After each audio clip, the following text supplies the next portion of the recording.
అపోస్తల కార్యాల్లో మరి మనం చదువుకున్న దానిలో పూర్వకాలంలో నానా సమయముల్లో నానా విధములుగా ప్రవక్తల ద్వారా పితరులతో మాట్లాడిన దేవుడు ఈ దినములంత ముందు కుమారుని ద్వారా మనతో మాట్లాడిన, తెలుగులో తప్పు రాశారు కుమారుని ద్వారా అని, ఇంగ్లీష్లో కుమారునిలో ఉండి మనతో మాట్లాడినని ఉంటుంది. ఇన్ హిస్ సన్, కుమారునిలో ఉండి మనతో మాట్లాడాడని ఉంటుంది. అయితే ఈరోజు పోయినసారి ఒక అంశాన్ని చర్చలో బోధించాను, లైవ్లో కూడా ఉంటుంది. God is identified by his characteristics. దేవుణ్ణి తన గుణలక్షణాల ద్వారా మనం గుర్తించవచ్చు. God is identified by his characteristics. ఉదాహరణకి ఒక కాకి, ఒక పావురం దూరం నుంచి ఎగురుతూ ఉన్నాయి. దూరం నుంచి ఉన్నప్పుడు ఏది కాకి ఏది పావురం ఎలా గుర్తుపెట్టాలి? ఎలాగంటే వాటి లక్షణాలు పిల్లలు, వాటి లక్షణాలు అవేంటి అన్నది రుజువుపరుస్తాయి. వాటి యొక్క లక్షణాలతోనే వాటిని మనం గుర్తుపెట్టవచ్చు. అలాగే దేవుణ్ణి ఆత్మను, సాతాన ఆత్మను, దేవుని ఆత్మను, భ్రమపరచు ఆత్మను, దేవుని ఆత్మను, లేకపోతే లాలన చేయు ఆత్మలు, ఇవి దేవుని ఆత్మలాగే ఉంటాయి, దేవుని స్పిరిట్ లాగే ఉంటాయి.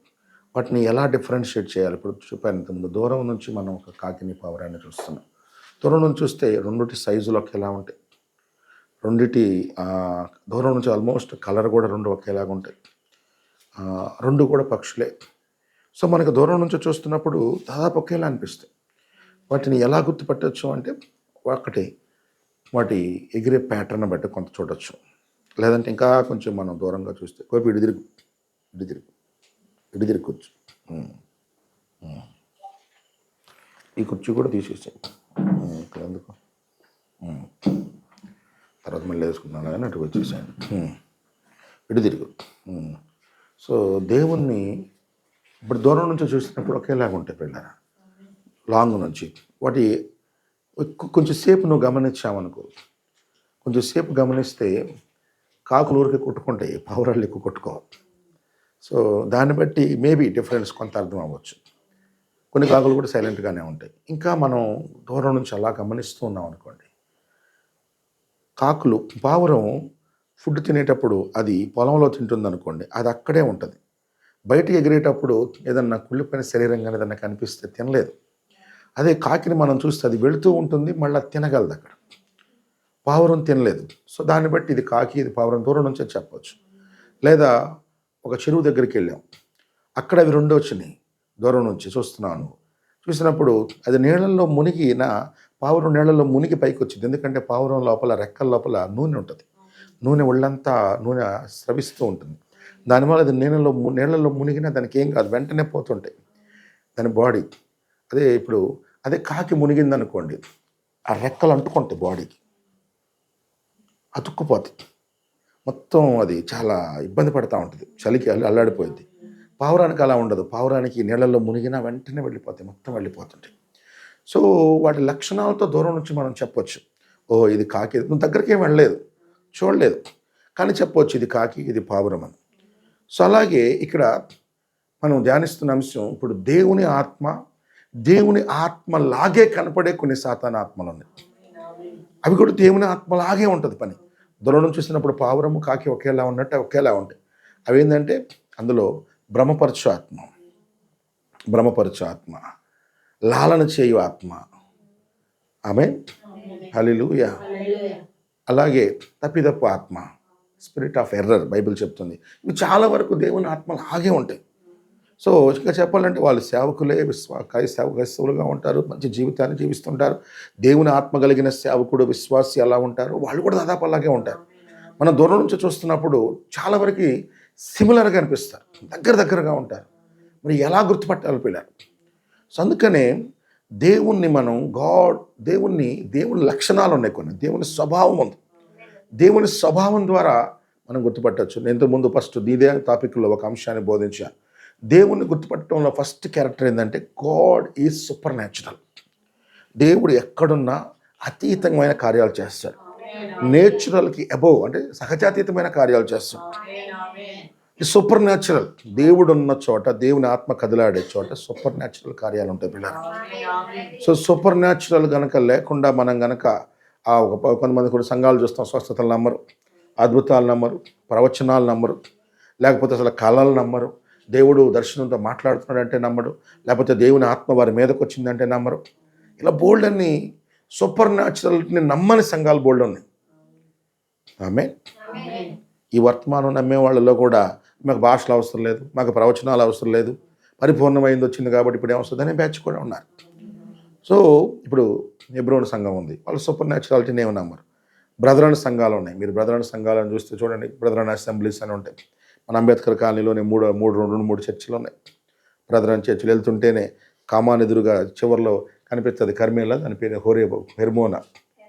హెర్మోన్ ప్రార్థనా మందిరం పక్కన ఒకటి, వాళ్ళందరూ యాక్చువల్ బ్రదరన్ చర్చ్. హెబ్రోన్ చర్చిలు ఉన్నాయి, ఇక్కడ ఇడుబ్రోల్లో ఉన్నాయి, పొన్నూరులో ఉన్నాయి, ఆల్ ఓవర్ ఇండియా ఇలాంటి సంఘాలు ఉన్నాయి. వీళ్ళు అస్సలు ప్రవచనాలు నమ్మరు, స్వస్థతలు నమ్మరు, అద్భుతాలు నమ్మరు, సూచ్యక్రియలు నమ్మరు.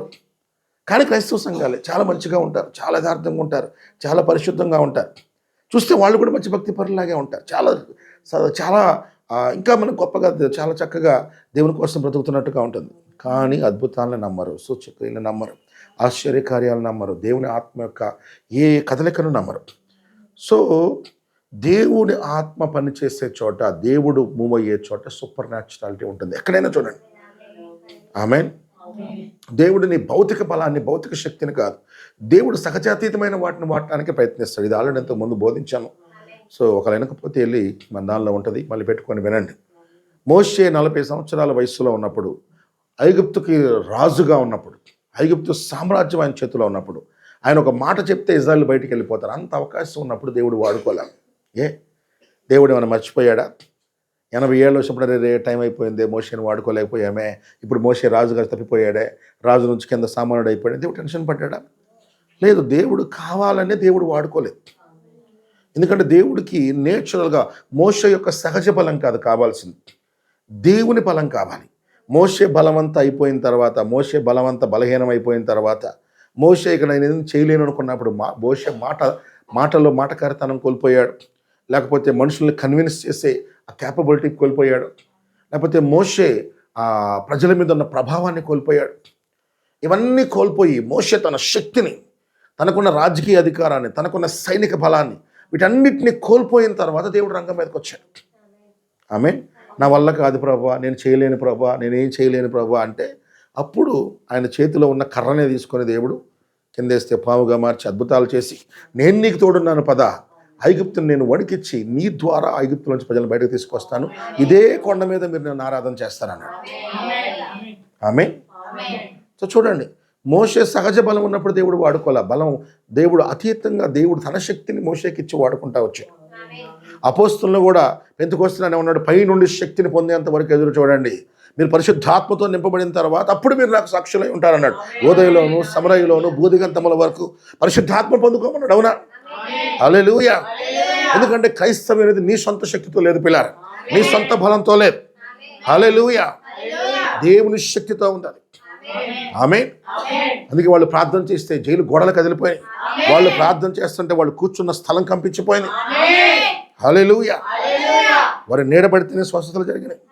అని సూపర్ న్యాచురల్. అవునా? God is super natural. అబ్రహామును కూడా చూడండి, ఆయన బలవంత అయిపోయిన తర్వాత దేవుడు పిలుచుకున్నాడు సేవలోకి. అవునా? 75 ఏళ్ల వయసులో పిలుచుకున్నాడు. ఆమేన్. హల్లెలూయా.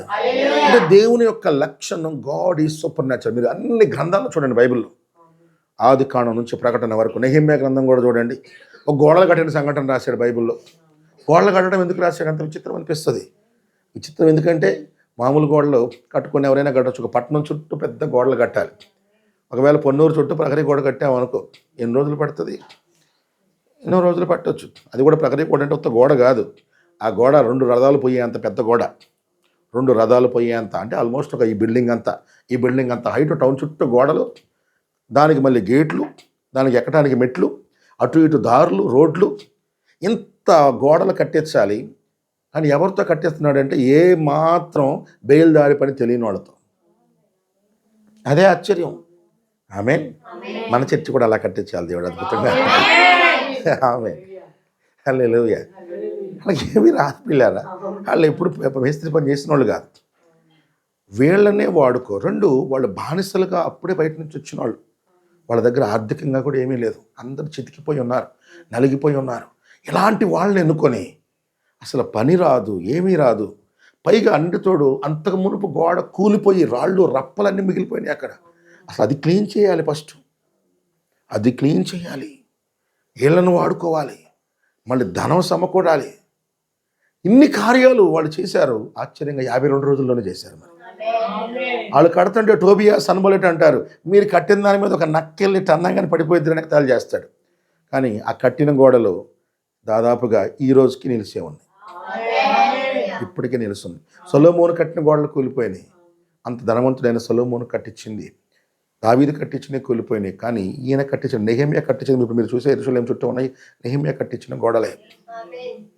ఆమె ఓల్డ్ సిటీలో ఉంటాయి. ఆమె సూపర్ న్యాచురల్, అది నేచురల్ స్ట్రెంత్ కాదు. బైబిల్లో ఏది చూసుకున్నా, ఆమోస్ గ్రంథమే కావచ్చు, యెహెజ్కేలే కావచ్చు, ఎక్కడ చూసుకున్నా దేవుడు ఉన్న చోట సూపర్ న్యాచురల్ ఉంటుంది. గత 7 సంవత్సరాలలో కూడా లూథర్ పరిచర్య చూసుకోండి, జాన్ వెస్లీ పరిచర్య చూసుకోండి. జాన్ వెస్లీ ప్రార్థన చేస్తుంటే పరిశుద్ధాత్మ వ్యక్తుల మీదకి వచ్చి హృదయం కరిగిపోయి ఏడ్చేసి కొన్ని గంటల సేపు ఏడ్చేవాళ్ళు పిల్లలు. పాపాలు ఒప్పింపు చేసేది కూడా పరిశుద్ధాత్మ. ఆయన ప్రార్థన అంతా ఒకటే, శుద్ధీకరణ బోధ కదా. పరిశుద్ధాత్మ వాళ్ళ హృదయం మీదకి వచ్చి హృదయంలో పాపాలను ఒప్పించేంత వరకు ప్రార్థించేవాడు. సో ఆత్మ రాగానే ఏడుస్తూ ఉండేవాళ్ళు అంతే. అరగంట, 2 గంటలు, 3 గంటలు, 4 గంటలు ఏడవటమే. ఇంకా లేకపోతే ప్రార్థించి ప్రార్థించి ప్రార్థించి వాళ్ళు ఊగిపోయేవాళ్ళు. అంటే ఇలా వాళ్ళు అందుకనే క్వాకర్స్ అనేవాళ్ళు. ఆ రోజుల్లో ఊగుతూ ఉంటారు, ఊగుతూ ఉంటారు, ఊగుతూ ఉంటారని షేకర్స్ అని. లేకపోతే వాళ్ళు ప్రార్థించి ప్రార్థించి గట్టిగా కేకేసేవాళ్ళంట, ఓ అని కేకేసేవాళ్ళంట. లేకపోతే అటు కేకేసేవాళ్ళంట, షౌట్. అందుకే మెథడిస్ట్ షౌట్ అనేది చరిత్రలో ఫేమస్. ఈరోజున్న అదే మెథడిస్ట్ సంఘాలు, అదే సిఎస్ఐ సంఘాలు వాటిని నమ్మరు. చిత్రం అదే.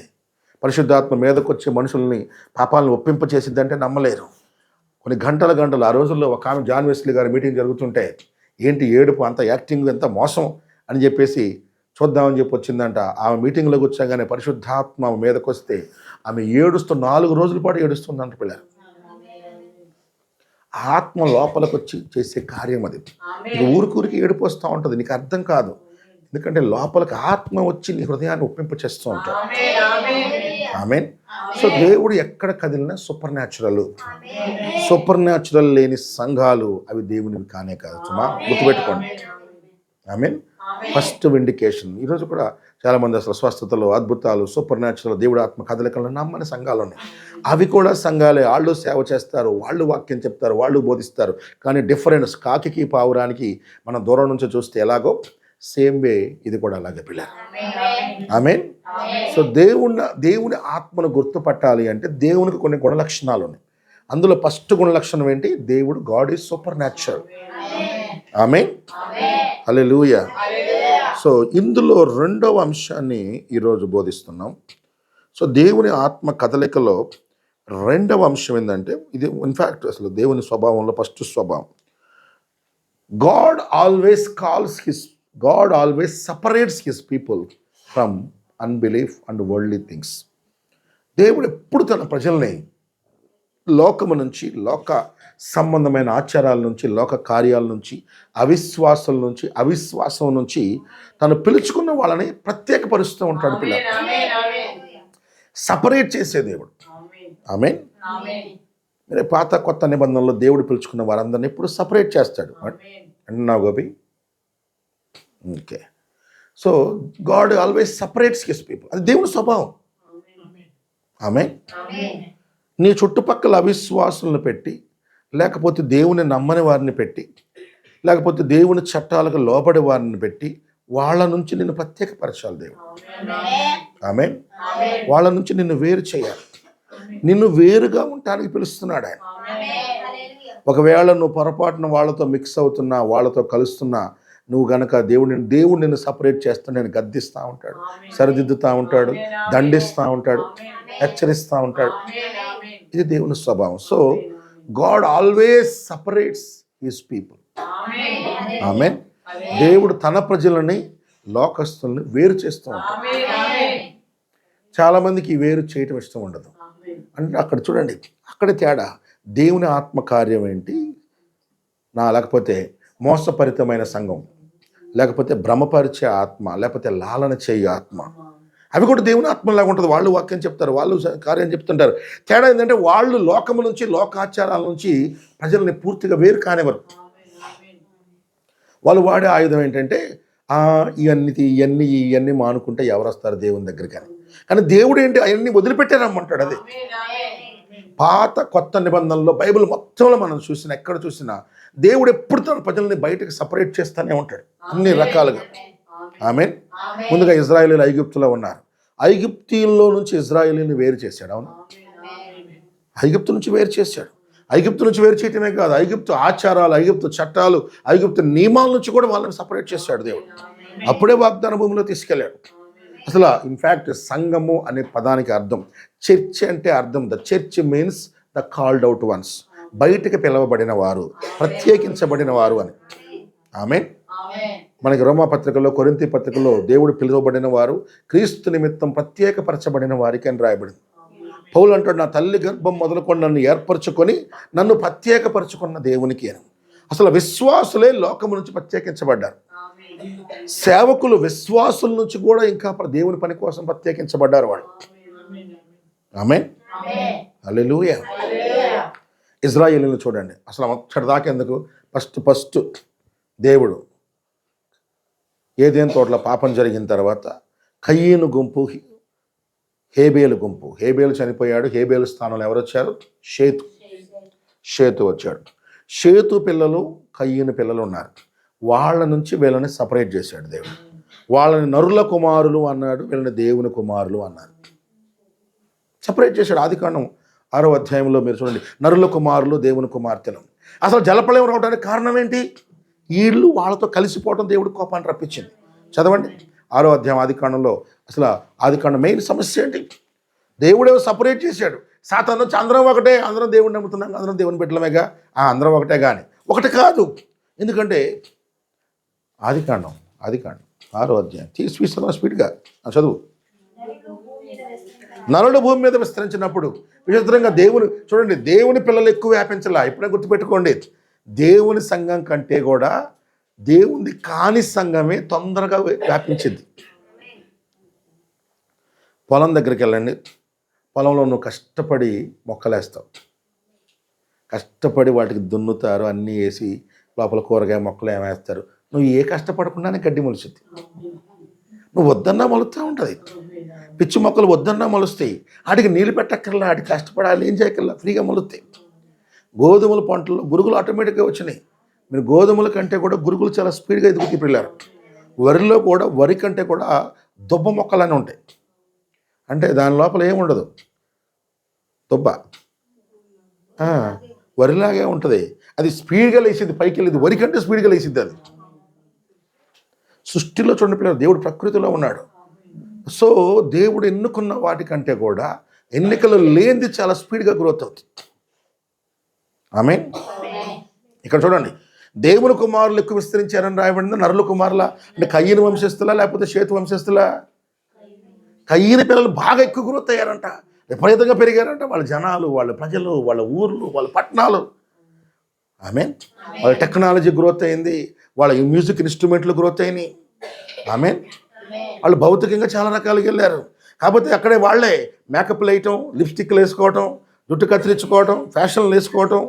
బైబిల్లో ఫస్ట్ ఒక అమ్మాయికి గుడి కట్టింది ఎవరు? కయ్యను వంశస్థులే. ఒక స్త్రీకి గుడి కట్టేశారు.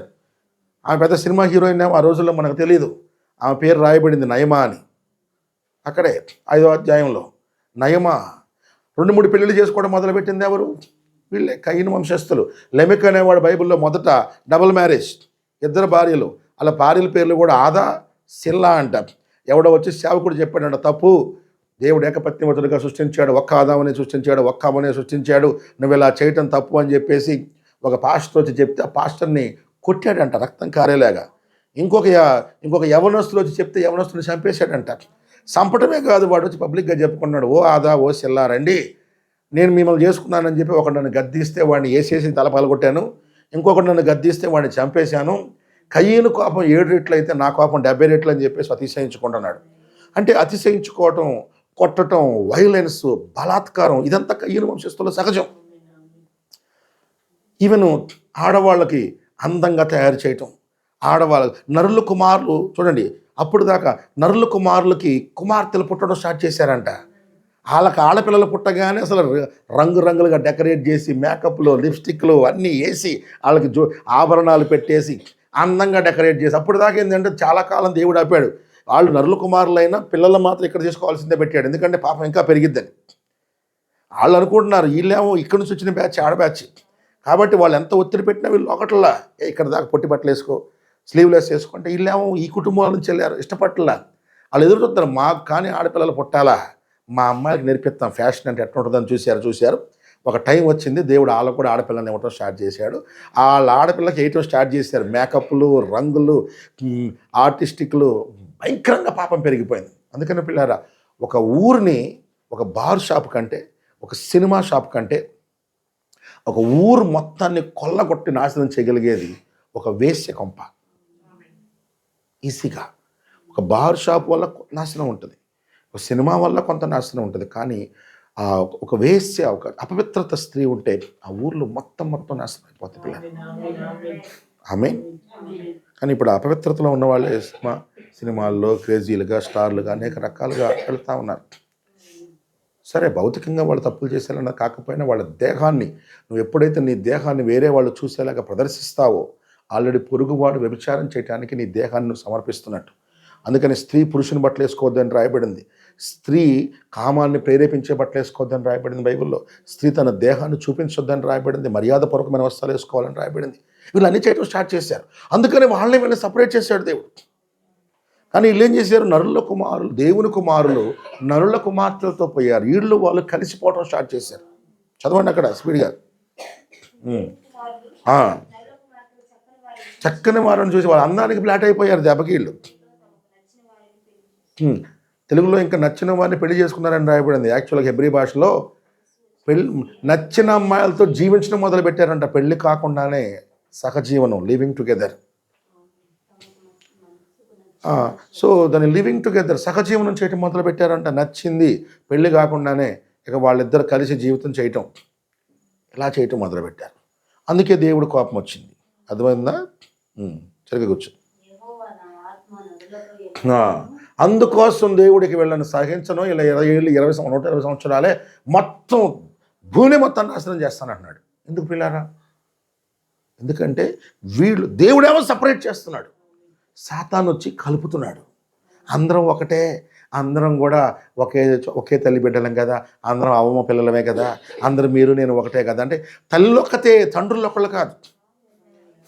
కయ్యనేమో సర్పానికి నాకాషుకు పుట్టాడు, ఆత్మలేని మానవుడికి.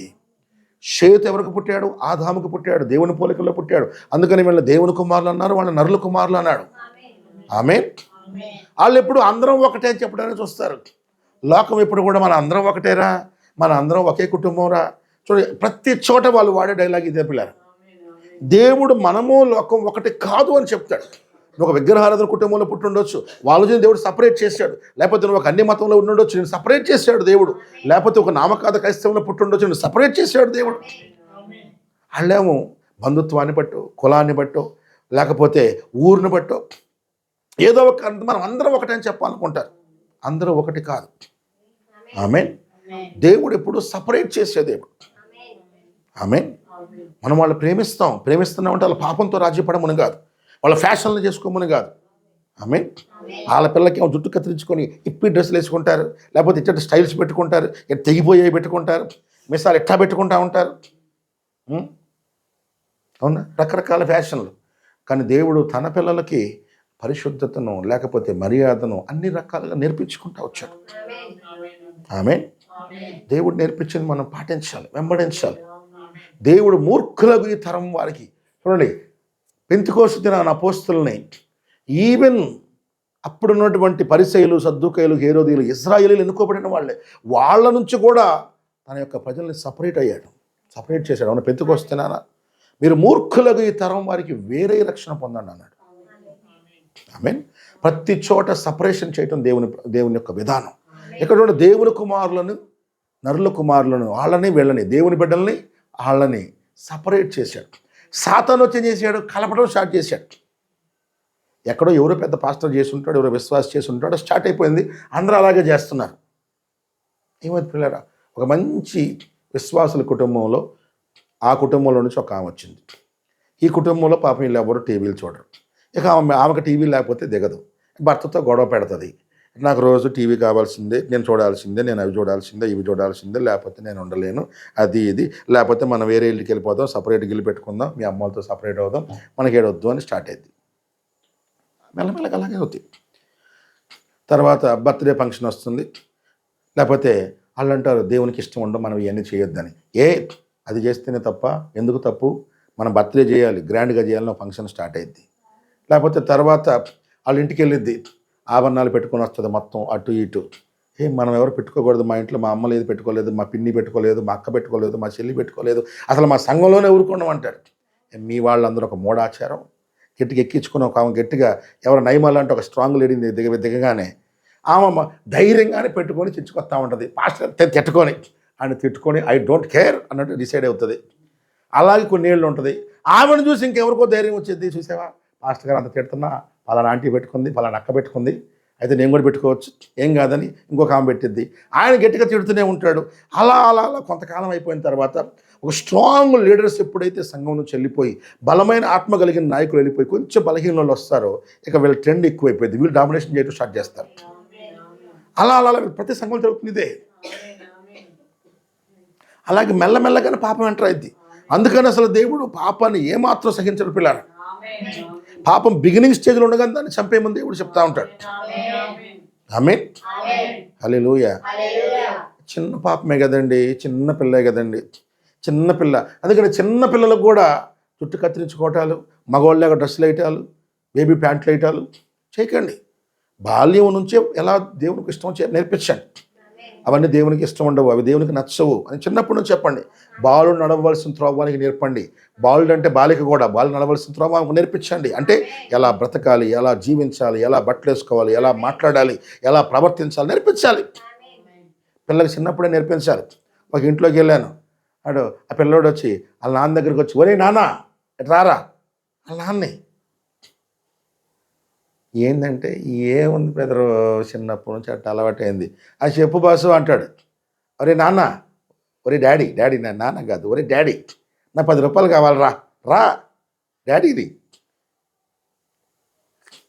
నాకు చాలా కోపం వచ్చింది. నువ్వు చెడగొట్టావు, రేపు అతను ఇంకా చెడిపోతాడు. బైబిల్లో ఇంట్లో కూర్చొని పెద్దలకి ఎలా మర్యాద ఇవ్వాలో నేర్పించండి. ఆమేన్. చాలా కోదేసింది. వీళ్ళ ఇంటికి వెళ్తే రేపు నన్ను గొడవ, రేపు పాస్టర్ అంటాడే వీడు, ఎందుకు వచ్చిన గొడవ, నేను రాను బ్రదర్ బయటికి, నీ పిల్లోడికి మర్యాద నేర్పించట్లేదు. రేపు నేను పాస్టర్ని తీసుకొని వచ్చాను, సడన్గా వచ్చి ఒరే పాస్టర్ అన్నాడు అనుకో, నన్ను నన్ను నన్ను అవమానిస్తాడు. ఏంటి ఇలా ఇదా నేర్పించుకుంటుంది అని, లేకపోతే నిన్ను అవమానిస్తాడు. నీకు నీ పిల్లోడికి ఎలా చెప్పాలో తెలియదు. పిల్లలకి ఎలా నేర్పించాలో నేర్పించమని ఉంది. తల నెరిసిన వాని ఎదుట నుంచొని వాడిని గౌరవించండి అని రాయబడింది. పెద్దలను గౌరవించముంది. నీకంటే వయసులో పెద్దవాళ్ళని, అన్నయ్య అయ్యేవాళ్ళని, బాబాయ్ అయ్యేవాళ్ళని వాళ్ళని వరుస పెట్టి పిలవమని ఉంది. ఈ రోజుల్లో భర్తలనే పేరు పెట్టి పిలుస్తున్నాడు. ఒరే అజయ్ అజయ్ అజయ్ అజయ్, లేకపోతే సుమన్ సుమన్. భర్తని, సిగ్గులైన ఆడవాళ్ళు భర్తల్ని. బైబిల్లో మనకు రోల్ మోడల్ ఎవరు? శారా, శారా అజయ్, లేకపోతే సునందు, లేకపోతే కామేశు, లేకపోతే అట్లా పేర్లు పెట్టి పిలిచారా? సరే కనీసం యావండనో లేకపోతే ఇంకోటో మర్యాదపూర్వకమైన బోల్డ్ అని ఉన్నాయి.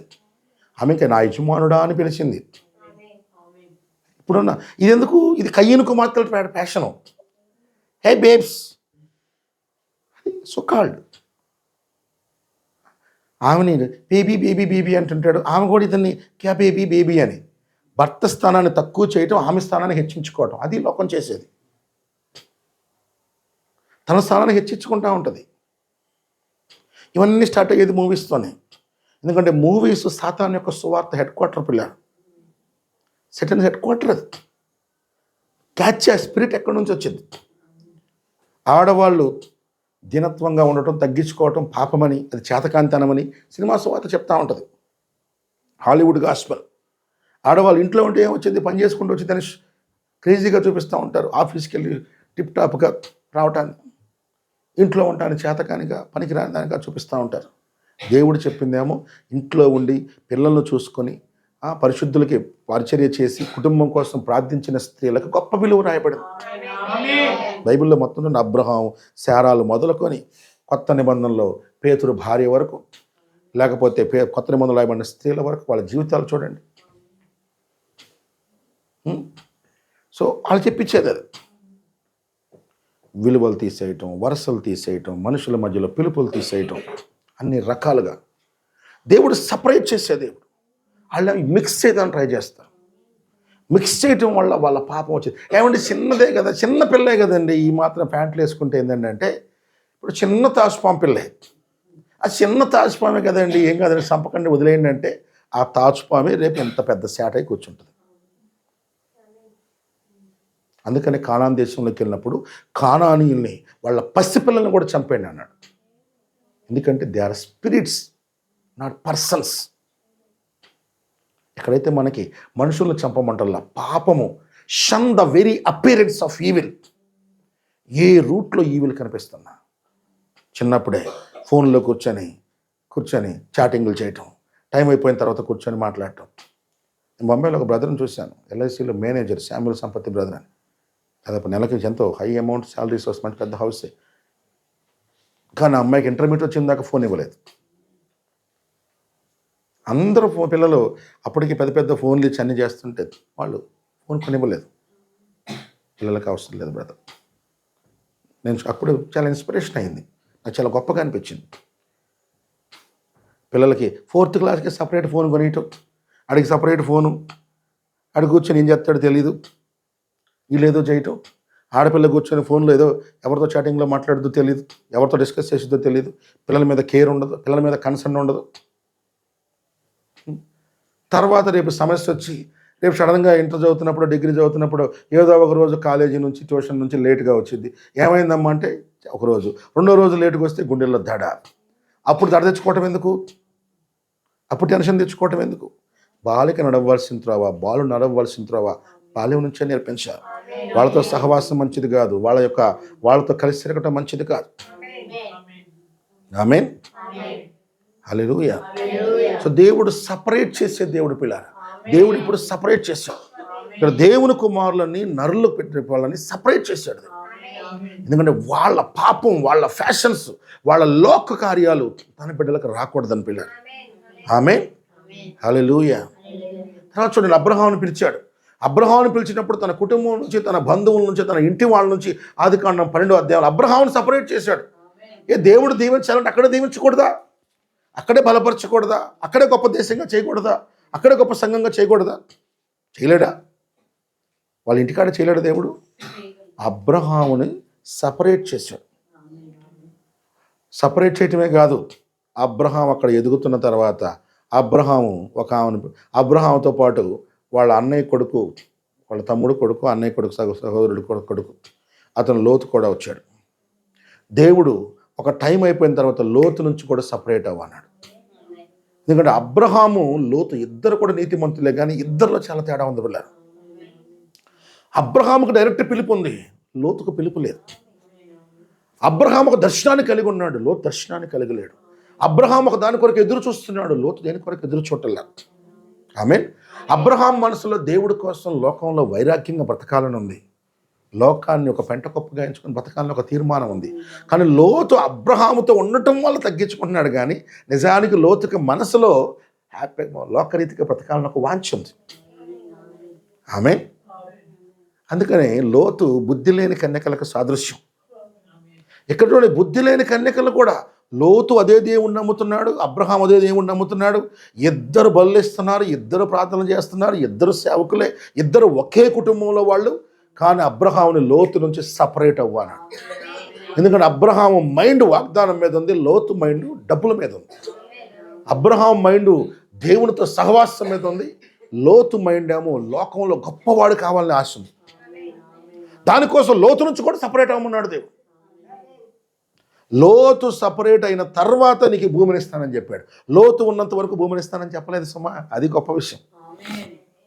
అబ్రహాం నా ఊరికి పిలిచి, అబ్రహామా నీ పేరు గొప్ప చేస్తాను, తరతరాలకు గొప్ప చేస్తాను, నిన్ను గొప్ప జనంగా చేస్తాను అది ఇదని చెప్పాడు తప్ప నీకు ఈ భూమి ఇస్తానన్న వాగ్దానం చేయలే. మీరు కావాలంటే ఆదికాండం చూడండి. ఆదికాండం 12లో పిలిచినప్పుడు ఇవన్నీ చెప్పాడు. లోతు వెళ్ళిపోయిన తర్వాత దేవుడు అప్పుడు చెప్తాడు. ఆదికాండం 13వ అధ్యాయం 14వ వచనం.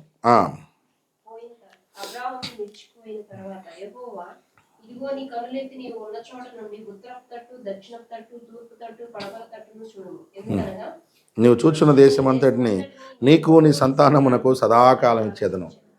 లోతు బాగా ఆస్తి సంపాదించుకోవాలి, బాగా డబ్బులు సంపాదించాలి, బాగా పెద్ద పేరు సంపాదించాలి, బాగా డెవలప్ అవ్వాలి అని ఒక గురి కలిగి ఉన్నాడు. అబ్రహాం ఏమో దేవుని వాగ్దానం పొందుకోవాలి, పునాదులు కలిగిన ఆ పట్టణంలో బ్రతకాలి, ఈ లోకం ఎందుకు ప్రభా, పరదేశం నేను అని ఆ గురి కలిగి ఉన్నాడు. ఇద్దరు గురులు, ఇద్దరి లక్ష్యాల్లో తేడా ఉంది. అందుకోసం అబ్రహాముని లోతు నుంచి కూడా సపరేట్ అవ్వమన్నాడు. లోతు విడిచి ఎక్కడికి వెళ్ళాడంటే సొదొమ పట్టణం వైపు వెళ్ళాడంట. ఆ ఊర్లోకి వెళ్ళి సంఘం పెట్టి పెద్ద సేవకుడు అయ్యి అక్కడ 1000 మందిని సంపాదించుకొని బాగా ధనము ఆస్తి సంపాదించి ఆ ఊర్లో పెద్ద పాపులర్ వ్యక్తి అయ్యి ఆ ఊరిలో పెద్దల్లో ఒకటిగా వచ్చి గేటు దగ్గర కూర్చుని బైబిల్ రాయబడింది. అబ్రహాం మాత్రం పని వాళ్ళతో అక్కడే ఉన్నాడు. ఆమేన్. లోతు వెళ్ళిపోయాడు, కానీ పనివాడైన ఎలియాజరు వెళ్ళిపోలా. ఆమేన్. పోయినసారి చెప్పాను, లోతు వెళ్ళిపోయేటప్పుడు ఎలియాజరు కూడా నువ్వు కూడా వెళ్తావా అంటే లేదు. అక్కడ సొదొమలో బాగా డబ్బులు వస్తాయంట, పెద్ద పెద్ద పొలాలు ఉన్నాయంట, పెద్ద పంటలు ఉన్నాయంట. అంటే అతను అంటాడు, దమస్కులో ఇంతకంటే గొప్ప వదిలిపెట్టి వచ్చానండి. ఆమేన్.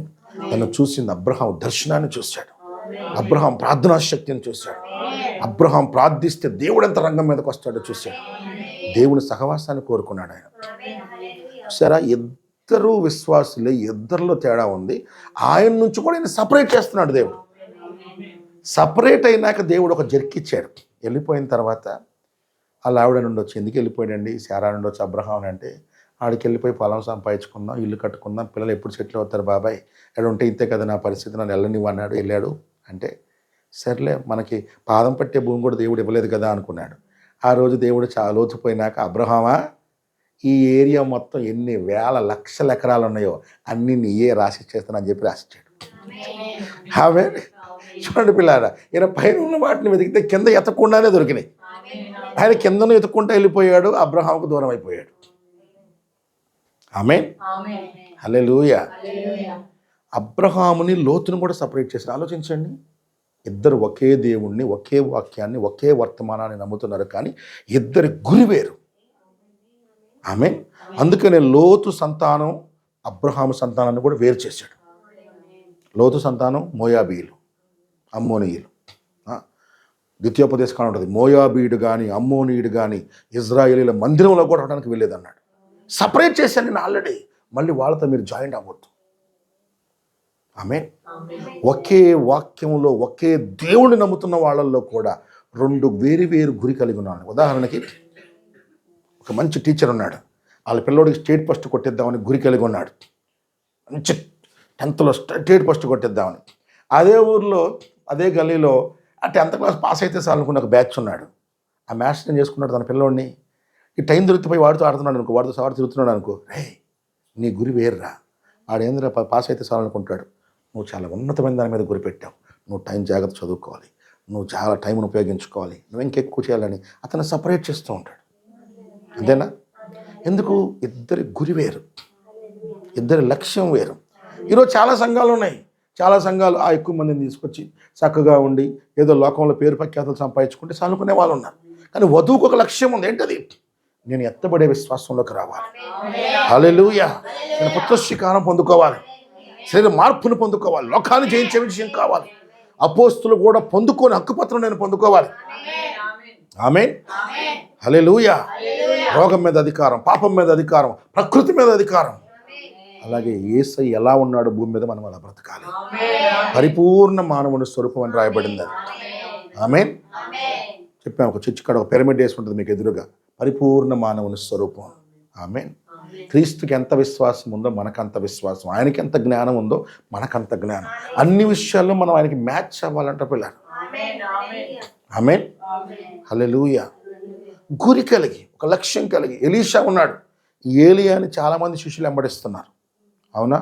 ఏలియాని వేరే వాళ్ళు కూడా వెంబడించారు. ఆ వెంబడించిన వాళ్ళు సగంలో ఆగిపోయారు. ఆమేన్. కానీ ఎలీషాకు ఒక గురి ఉంది. ఎలీషా గురి ఏంటి పిల్లారా?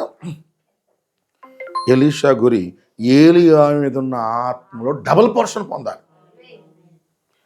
మిగిలిన వాళ్ళకి ఆ గురి లేదు. ఆమేన్. హల్లెలూయా. వాళ్ళకి ఆ గురి లేదు. కాబట్టి వాళ్ళు ఏలియా పేరు చెప్పుకొని బతికితే చాలు, ఏలియా పుస్తకాలు తీసుకెళ్ళి చెప్పుకొని ప్రింట్ చేసుకొని చదువుకుంటా సంఘాలు నడుపుకుంటే చాలన్నారు. కానీ ఎలీషా ఏంటి? నాకు అది కాదు, ఆయన పేరుతో నేను బతకటం కాదు, ఆయనలో ఏ అభిషేకం ఉందో అదే అభిషేకం నాకు కావాలి. ఆయన ఏ అనుభవాలు కలిగి ఉన్నాడో నాకు అదే అనుభవాలు కావాలి. ఆయన ఏ అగ్ని స్తంభాన్ని చూసాడు అదే అగ్ని స్తంభాన్ని చూడాలి. హల్లెలూయా, హల్లెలూయా. ఒక గురి కలిగి ఉన్నాడు. అందుకే సపరేట్ చేశాడు దేవుడు. అబ్రహాముని లోతుని సపరేట్ చేశాడు. ఆమేన్. ఈవెన్ ఇష్మాయేల్ని ఇస్సాకును కూడా సపరేట్ చేశాడు. ఇక్కడ చూడండి, ఇస్సాకు ఇష్మాయేల్ ఇద్దరు అబ్రహాం పిల్లలే. అవునా? ఇద్దరు సున్నతి చేయబడ్డారు. ఆమేన్. హల్లెలూయా. కానీ తేడా ఏంటంటే ఒకరు అబ్రహాముకి సున్నతి పొందక మునుపు ఒకళ్ళు పుట్టారు, అబ్రహాముకి సున్నతి పొందినాక ఒకళ్ళు పుట్టారు. ఆమేన్. హల్లెలూయా. సో అబ్రహాముకి సున్నతి లేనప్పుడు పుట్టింది ఎవరు? ఇష్మాయేల్. అబ్రహాముకు సున్నతి కలిగిన తర్వాత పుట్టింది ఎవరు? ఇస్సాకు. ఇష్మాయేల్ సున్నతి పొందినప్పుడు అబ్రహాము మరి ఇష్మాయేల్ ఒకే రోజు సున్నతి పొందారు కదా. అప్పుడు అబ్రహాముకు 99 ఏళ్ళు, ఇష్మాయేల్కి 13 సంవత్సరాలు. అందుకే మీరు చూడండి, ఇప్పటికి కూడా ముస్లిమ్స్ 13వ సంవత్సరం వచ్చినప్పుడు, సరౌండింగ్ వచ్చినప్పుడు ఖతనా కార్యక్రమం చేస్తారు, సున్నతి కార్యక్రమం. ఎందుకంటే ఇష్మాయేల్ 13వ సంవత్సరం చేశాడని. కానీ ఆజ్ఞ ఏంటి అబ్రహాంకి? నీ సంతానంలో 8 దినముల వయసు కలిగిన వాడిని చేయమన్నాడు. అబ్రహాంకు చేసినప్పుడు 99 ఏళ్ళు కావచ్చు, మళ్ళీ నా కొడుకు కూడా 99 ఎత్తి చేస్తానంటే కుదరదు. ఆజ్ఞ ఏం చెప్తుంది? 8 దినాల వయసు వాడికి చేయమన్నాడు. ఇష్మాయిలీలు చూడండి, అదే వాక్యాన్ని పట్టుకోవాలా, ఆ కట్టడను పట్టుకున్నారు. ఇష్మాయిల్ 13 ఏళ్ళు ఎప్పుడు చేశాడు, మేము 13 ఏళ్ళకే చేస్తాం. అది కాదురా బాబు, దేవుడు 8 ఏళ్ల వయసులో చేయమన్నాడంటే మాకు అనవసరం. 8 దినముల వయసు కలిగిన వాడు అన్నాడు. అంటే పుట్టిన పిల్లోడికి చేయమన్నాడు దేవుడు. వీళ్ళు మనుషుల్లో ఒక మెచ్యూర్ ఏజ్కి వచ్చిన తర్వాత చేస్తారు. అరౌండ్ మినిమం 13 సరౌండింగ్లో అటు ఇటు 2-3 ఏళ్ళు అటు ఇటులో చేస్తారు కొంచెం వయసు వచ్చిన తర్వాత. కానీ యూదులు చూడండి, ఇప్పుడు కూడా పుట్టిన పిల్లలకే చేస్తారు. 8 దినముల వయసు కలిగిన వాడు. ఇక్కడ చేబ్రోలో యూదులు ఉన్నారు, 8 దినాల వయసు రాగానే వచ్చి చేయించుకుని వెళ్తారు సున్నతి. తేడా ఆజ్ఞలో కూడా ఎంత తేడా ఉందో. అయితే మన ఇండియాలో ఉన్న ముస్లిమ్స్ ఇష్మాయిలీలు కాదమ్మా, వీళ్ళు ఎక్కడో లే, జస్ట్ మతం మారారు అంతే. ఇష్మాయిలీలు అంటే డైరెక్ట్గా ఓన్లీ అరబ్బులు మాత్రమే, ఓన్లీ సౌదీలో ఉన్న అరబ్బులు మాత్రమే. ఈవెన్ ఇరాను వీళ్ళు కూడా కాదు, ఈవెన్ జోర్డాన్ వాళ్ళు కూడా కాదు, లేకపోతే ఈవెన్ లెబనాన్ వాళ్ళు కాదు, ఈజిప్ట్ వాళ్ళు కాదు, లేకపోతే ఇరాక్, ఇరాను, పాకిస్తాన్, ఆఫ్ఘనిస్తాన్ వీళ్ళెవరు కాదు. ఓన్లీ ఇష్మాయిలీలు అంటే ఓన్లీ సౌదీలో ఉన్న వాళ్ళు మాత్రమే. యాక్చువల్గా వాళ్ళు డైరెక్ట్ ఇష్మాయిల్ సంతానం, వాళ్ళు ఒక్కళ్ళే అరబ్బులు. అయితే ఏమైందంటే తర్వాత వాళ్ళలో నుంచి మహమ్మద్ ప్రవక్త వచ్చి ఎప్పుడైతే ఆయన ఇస్లాంను స్వీకరించి అయ్యిందో, అక్కడి నుంచి కొందరు వేరే చోటకు వచ్చి, అందులో మెయిన్ అబూబకర్ అన్న అతను మెయిన్ వ్యక్తి, అక్కడి నుంచి వాళ్ళు ఇటువైపు వచ్చి ఇక్కడ వాళ్ళు మ్యారేజ్లు చేసుకొని ఇక్కడ వాళ్ళు మిక్స్డ్గా పెరిగారు. వీళ్ళు యాక్చువల్గా ఒరిజినల్ అరబ్బులు కాదు, అరబ్బులు ఓన్లీ సౌదీ వాళ్ళు మాత్రమే. అయితే కొంత అక్కడ వాళ్ళు చుట్టుపక్కల వాళ్ళని వివాహాలు చేసుకొని మెయిన్ వాళ్ళు మనం ఎట్లాగైతే క్రిస్టియన్స్గా మారామో అట్లా వాళ్ళు ఇస్లాంస్లో మారారు. ఇస్లాంలోకి మారటం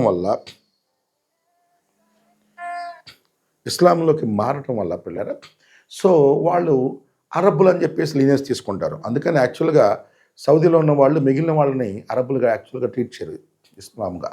అందుకని వాళ్ళలో కూడా తేడా ఉంటుంది, సున్నీ షియా అని. ఓకే, అది మనకు అవసరమైన టాపిక్ అనుకోండి. అయితే యాక్చువల్గా వాగ్దానం అక్కడ ఉన్న వాళ్ళకి, ఇజ్రాయెల్ చుట్టూ ఉన్న వాళ్ళకి, ఇస్మాయిలు ఇస్సాకు కొట్టుకున్నారు. బైబిల్ రాయబడుతుంది, ఇస్సాకు 3 సంవత్సరాలు 2 సంవత్సరాల వయసు ఉన్నప్పుడు పాలు విడిచినప్పుడు అబ్రహాం గొప్ప విందు చేశాడని రాయబడింది. విందు చేసినప్పుడు అబ్రహాం పుట్టినరోజు చేయలేదు సుమా, పాలు విడిచిన రోజు చేశాడు. మనకు కూడా పాలు విడిచి ఏదో మన దగ్గర ఏమంటారంటే దాన్ని అన్నప్రసాదం. ఆమె అంటే ఇప్పుడు బలమైన ఆహారం తింటున్నాడు, ఇప్పుడు దాకా పాలు తాగాడు, ఇప్పుడు బలమైన ఆహారం తింటున్నాడని పాలు మానేసిన రోజు అబ్రహాం గొప్ప విందు చేశాడని రాయబడి. విందు చేసినప్పుడట ఇష్మాయేలు ఇస్సాకును పరిహసించాడని ఆదికాండంలో రాయబడి ఉంటుంది. పరిహసించాడని రాయబడి ఉంటుంది. కానీ గలతీ పత్రికలో మీరు చూస్తే హింసించాడని రాయబడి, హింసించాడంట. ఇస్మాయిల్ చిన్నపిల్లాడు, అమ్మన్నట్టు వెళ్తున్నారు, వచ్చేసి గట్టిగా గిచ్చేసి వెళ్ళిపోయాడు. అది ఏడుస్తూ ఉండేవాడు. ఏంద్రా ఏడుతున్నావంటే, ఏమో అది ఈ పిల్లాడు పాప ఏడుస్తూ ఉండేవాడు. ఎందుకు ఏడుస్తున్నావు అంటే తెలీదు, ఎందుకు ఏడుస్తున్నావు అంటే తెలియదు, చెప్పలేడు అనేవాడు. ఏదో ఏదో కూర్చుంటుంది, ఏదో కట్టి ఉంటుంది, అంతే కదా, అలా అనుకునేవాళ్ళంట పిల్లలకి. సో పరిస్థితి ఆలోచించండి. ఇష్మాయిల్ని తల్లిదండ్రులు చూడకుండా గిచ్చేవాడు, కిల్లేవాడు, కింద పడేసేవాడు, జారిపోయేలా చేసేవాడు. అంటే పసిపిల్లలుగా ఉన్నప్పుడే ఇద్దరు స్వభావాల తేడా చూడండి. ఆ రోజు మొదలైంది ఇస్సాకుకి ఇష్మాయిల్కి మధ్యలో కొట్లాటలు. 4000 సంవత్సరాలైనా ఇప్పటికీ ఇస్సాకు సంతానం ఇష్మాయిల్ సంతానం ఈ రోజుకి కొట్టుకుంటున్నారు. అబ్రహాము మా తండ్రి, ఇద్దరు మా తండ్రి. అబ్రహాము మా తండ్రి. అబ్రహాము ఇదిగో మా నాన్నని ఇస్సాకుని తీసుకెళ్ళి యెరూషలేములో బలిచ్చాడు, ఇది దేవుడు ఆరాధించే స్థలమని ఇజ్రాయేలీలు అంటారు. లేదు, అసలు మీ అమ్మ కోసం కాదు మన తండ్రి అయిన అబ్రహాం వచ్చింది, మా అమ్మ అగర్ కోసం వచ్చాడు. ఇదిగో అగర్ని ఇదిగో ఇక్కడ ఈ బావి దగ్గర ఇక్కడ బలిచ్చాడు, ఇదిగో ఇక్కడ కబ్బాలో మక్కాలో. కాబట్టి ఇది అబ్రహాం ఆరాధించే స్థలం అని. ఈ మక్కా ఇక్కడ అబ్రహాం బలిచ్చాడని వీళ్ళు అంటారు. లేదు, యెరూషలేములో బలిచ్చాడని వాళ్ళు. ఆయన ప్రేమించింది అసలైన అమ్మ మా అమ్మే, మేమే వారసులం అని చెప్పి వాళ్ళు. మీ అమ్మ అయి ఉండొచ్చు కానీ ముందు పుట్టింది మేము, కాబట్టి ముందు మేము వారసులమని అరబ్బులు. ఈరోజుకి 4000 సంవత్సరాలు గొడవ జరుగుతూనే ఉంది పిల్లలు, 4000 సంవత్సరాలుగా. కానీ దేవుడు అప్పుడే చూడండి, పసి పిల్లలుగా ఉన్నప్పుడే, ఆడ్లీ ఎంత, ఇస్మాయిల్ వయసు అప్పుడు 15 ఏళ్ళు ఉండొచ్చు, ఇస్సాకు వయసు 2 ఏళ్ళు ఉండొచ్చు, అంతే. 2-3 ఏళ్ళ ఇస్సాకు, 15-16 సంవత్సరాలు ఇష్మాయిల్ ఉన్నప్పుడే దాసిని దాని పిల్లల్ని దీని నుంచి వేరు చేసాడు అన్నాడు. శారా వచ్చి వేరు చేయమని చెప్పింది. శారా వచ్చి వేరు చేయమని చెప్తే అబ్రహాం ఆలోచిస్తున్నాడు, అబ్రహాం బాధపడుతున్నాడు. ఎట్లనే కన్న కొడుకే కదా, దాసికైనా పుట్టని పుష్టి పుట్టిన కొడుకు, 13 ఏళ్ళు పెంచిన కొడుకు, పనివాడినే కొడుకులా ఫీల్ అయిన వ్యక్తి తన రక్తం పంచుకున్న వ్యక్తిని వదిలిపెడతాడు. కానీ దేవుడు అంటాడు, నువ్వు దూరం చేయకపోతే రేపు ఇద్దరి మధ్యలో గొడవలు వస్తాయి. దేవుడు వచ్చి అబ్రహాంకి అంటాడు. ఇక్కడ విచిత్రంగా చాలా సర్ప్రైజ్ విషయం ఏంటంటే, ఈ విషయంలో శారా మాట వినంటాడు. శారా మాట విను. విచిత్రం కదా, భర్త మాట భార్య వినాలా, భార్య మాట భర్త వినాలా? కానీ ఇక్కడ వచ్చినప్పుడు దేవుడు రివర్స్లో మీ ఆవిడ మాట వినంటాడు. ఎందుకంటే నువ్వు ఇద్దరు పిల్లలను చూస్తున్నావు, కానీ ఆవిడ వారసురాలు, ఇతనేమో దాసికి పుట్టిన వ్యక్తి. ఎవరికి పుట్టారన్నది కాదు. చూడండి, యాకోబుకి దాసికి పుట్టిన వాళ్ళని కూడా కొడుకులుగా స్వీకరించాడు. ఇక్కడ వాళ్ళ స్పిరిట్స్, వాళ్ళ నేచర్ డిఫరెంట్ పిల్లలు. చూడండి, ఇష్మాయిల్ తిరుగుబాటు చేసే తత్వం ఉంది, ఫైటింగ్ నేచర్ ఉంది. అదే ఇస్సాకును చూడండి, తండ్రి చేతులు కట్టేసి తీసుకెళ్ళి కట్టెల పొయ్యి మీద పడుకోబెట్టి తండ్రి చంపబోయినా నీచత్వమైన లోపడ్డాడు పిల్లలు. ఇద్దరి స్పిరిట్లు ఎంత తేడా ఉందో చూడండి. ఆమేన్. ఇస్సాకు గొర్రె పిల్ల లాంటి వాడైతే ఇష్మాయిలు మేక వంటి వాడు. ఇంకా చెప్పాలంటే దేవుడు స్వయంగా బైబిల్లో చెప్పింది, ఇష్మాయిలు అడవి గాడిద వంటి వాడు అన్నాడు. అతను కత్తి పట్టుకుంటాడు. అందుకని ప్రపంచంలో ఎక్కువ వైలెన్స్ నేర్పించే మతాల్లో ఒక మతం ఇస్లాం. ఇస్లాం అంటే యాక్చువల్గా షాలోమ్, పీస్ అని, సమాధానం అని. కానీ అక్కడ నేర్పించేదే కత్తితో జిహాద్ అని, మతం కోసం మనుషులను కొట్టడం, చంపడం తప్పు కాదు. యూదుల్ని కూడా దేవుడు పంపించినప్పుడు విగ్రహారాధన చేస్తేనో, లేకపోతే వేరే వాళ్ళ నీ మీదకి దాడి చేస్తేనో, లేకపోతే కానానీయులతో మాత్రమే నువ్వు ఇట్లా ఉండన్నాడు తప్ప నిష్కారణంగా యుద్ధాలు చేస్తే వాళ్ళని కూడా ఒప్పుకోలేదు. ఒక ఊరికి యుద్ధానికి వెళ్ళినప్పుడు మనుషులను చంపకుండా ఆ ఊరు చుట్టూ పొలాలు నాశనం చేస్తే కూడా దేవుడు ఒప్పుకోలే. నీకు మనుషుల మీద కోపం, చెట్లు ఏం చేసినాయి అన్నాడు దేవుడు. అవునా? అదే ఈవెన్ మతాల్లో కొంత విగ్రహారాధనలో కూడా కొంత క్రుయాలిటీ ఉంటుంది, కానీ ఇస్లాంలో క్రుయాలిటీ చాలా ఎక్కువ, చాలా చాలా చాలా ఎక్కువ. ఇస్లాంలో కూడా పీస్ఫుల్ పీపుల్ ఉంటారు, సమాధానం పరిచే వాళ్ళు ఉన్నారు. బట్ ఇన్ మెజారిటీ ఇప్పుడున్న వరల్డ్లో ఎక్కువ వైలెన్స్గా, ఎక్కువ టెర్రరిస్ట్ గ్రూపులు కానీ, ఇన్ఫ్యాక్ట్ వాళ్ళని రాడికల్గా తయారు చేసి మనుషుల మీదకి హ్యూమన్ బాంబులుగా వెపనైజ్గా చేస్తూ ప్రపంచాన్ని టెర్రిఫై చేస్తున్న వాటిల్లో ఒకటి. ఎందుకంటే ఇష్మాయేలు పుట్టినప్పుడు, ఇష్మాయేలు పుట్టక మునిపే దేవుడు చెప్పాడు, అతడు అడవి గాడిద వంటి వాడవుతాడు. అయితే అతడు తన సహోదరుల యొద్ద పెరుగుతాడు, తన కత్తితో పెరుగుతాడు అన్నాడు. అయితే వాళ్ళకు వచ్చిన ఆశీర్వాదం ఏంటంటే వాళ్ళు ఎక్కడున్నా ఎక్కువగా వాళ్ళు వర్ధిల్లుతారు, ఎక్కువగా స్ప్రెడ్ అవుతారు. ఇక్కడ కూడా చూడండి, అబ్రహాము సంతానం కంటే లోతు సంతానం తొందరగా ఎక్కువ పెద్దగా అయ్యారు. ఇంకా ఇక్కడ లోపలికి వస్తే ఇస్సాకు సంతానం కంటే ఇష్మాయేలు సంతానం ఎక్కువ అయ్యారు. ఇస్సాకి ఎంతమంది పిల్లలు? ఇస్సాకి ఎవరెవరు? ఏశావు, యాకోబు, అవునా? కానీ ఇష్మాయేల్కి ఎంతమంది పిల్లలు తెలుసా? 12 మంది. 12 మంది రాజులు చేశాడు దేవుడు. ఎందుకంటే అబ్రహాం ప్రార్థన చేశాడు, ప్రభా నా బిడ్డ నాయనా పానివద్దు నాయనా అంటే, దేవుడు అక్కడికి వెళ్ళిపోయినా నీ బిడ్డే కనుక నువ్వు టెన్షన్ పడద్దు, ఆశీర్వదిస్తాను, వర్ధిల్ల చేస్తాను. అందుకని చూడండి పిల్లారా, అబ్రహాం ప్రార్థన బట్టి ఈరోజు వాళ్ళని విపరీతంగా ఆస్వాదించాడు. ప్రపంచంలోనే అత్యంత ధనమైన దేశాలు అరబ్ దేశాలు. దేవుడు ఆర్థికంగా దానిచ్చాడు, వాళ్ళని సంఖ్యలో బలపరిచాడు.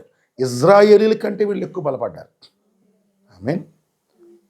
అది వాళ్ళ వైలెన్స్కి కారణమైంది, వాళ్ళు కత్తి పట్టుకోవడానికి కారణం అది.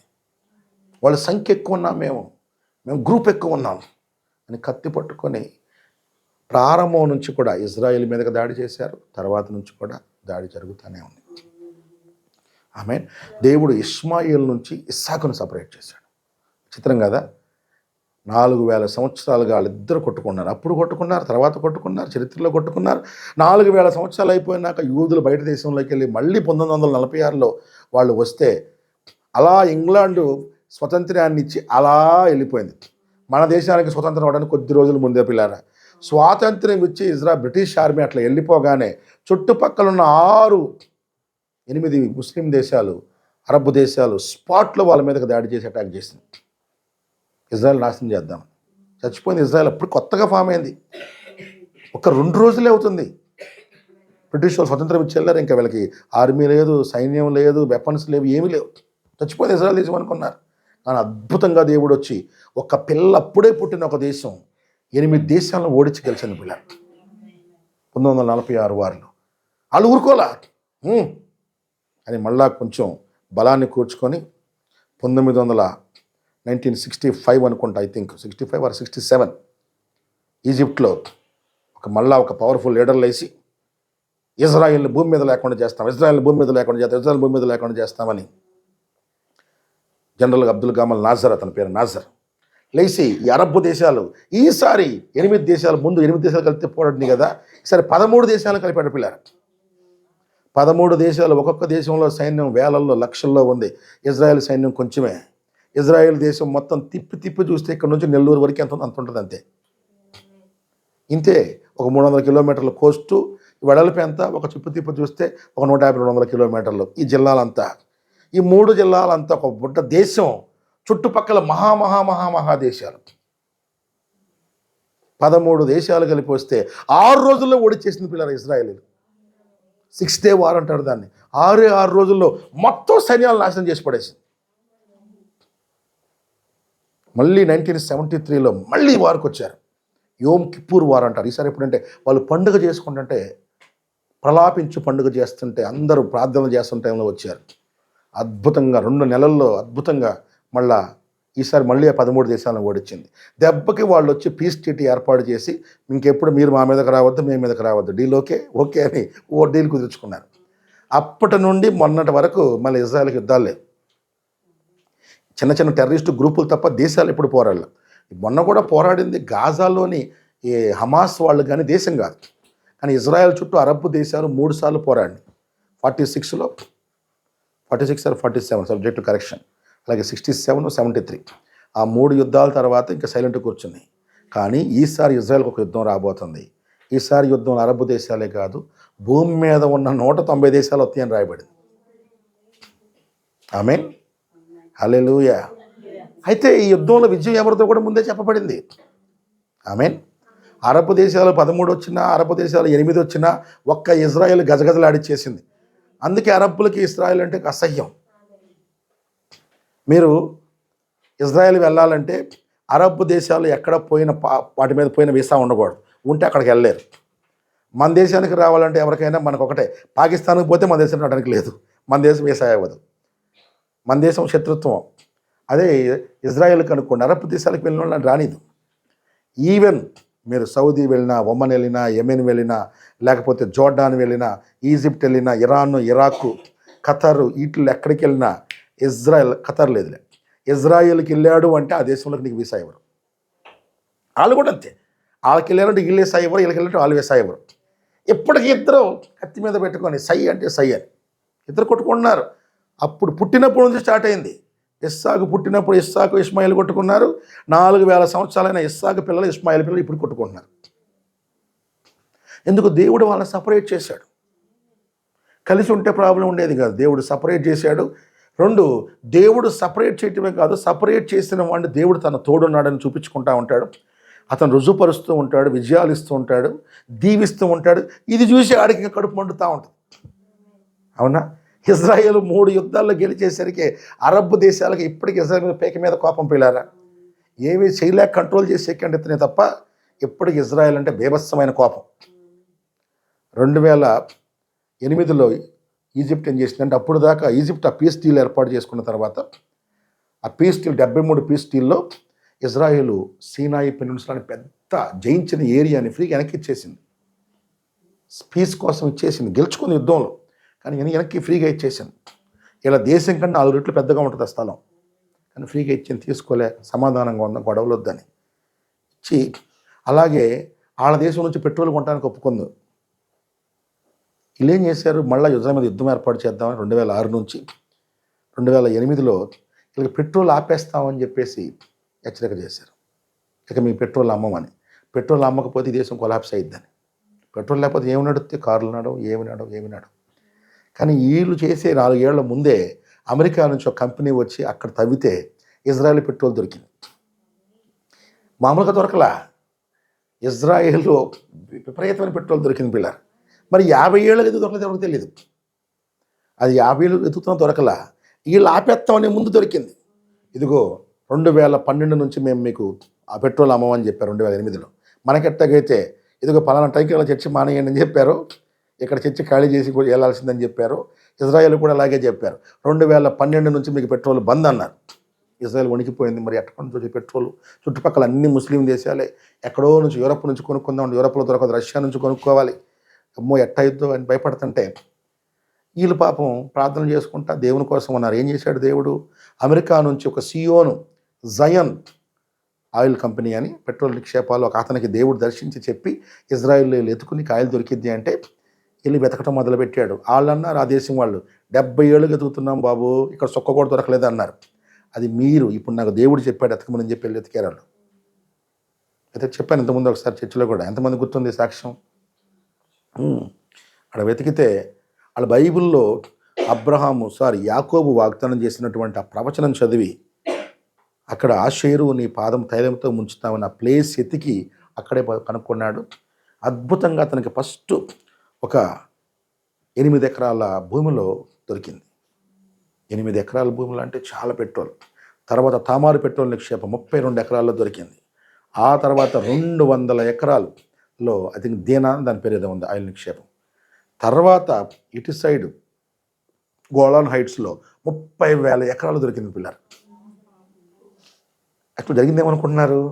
అలాగే చెప్పినప్పటికి ఏమైందంటే దేవుడు కింద చిన్న చిన్న భూకంపాలు ఇచ్చి అరబ్ దేశాల్లోని పెట్రోల్ మొత్తం వెళ్ళి ఇజ్రాయెల్ కింద లోడ్ అవుతుంది పిల్లలు. ఆమేన్, హల్లెలూయా. భౌతికంగా వాళ్ళకేం జరుగుతుందో ఆత్మీయంగా మనకు అదే జరుగుద్ది. పరిశుద్ధాత్మ సంఘశాఖలన్నిటి నుంచి వచ్చేసి వధువులోనే పూర్తి కొమ్మరించే సమయం ఇది. ఆమేన్, హల్లెలూయా. సో అది జరుగుతూ ఉంది. దేవుడు సపరేట్ చేసే దేవుడు పిల్లలు. ఆమేన్, హల్లెలూయా. ఇజ్రాయెల్ని సపరేట్ చేశాడు, ప్రవక్తలను సపరేట్ చేశాడు. అవునా?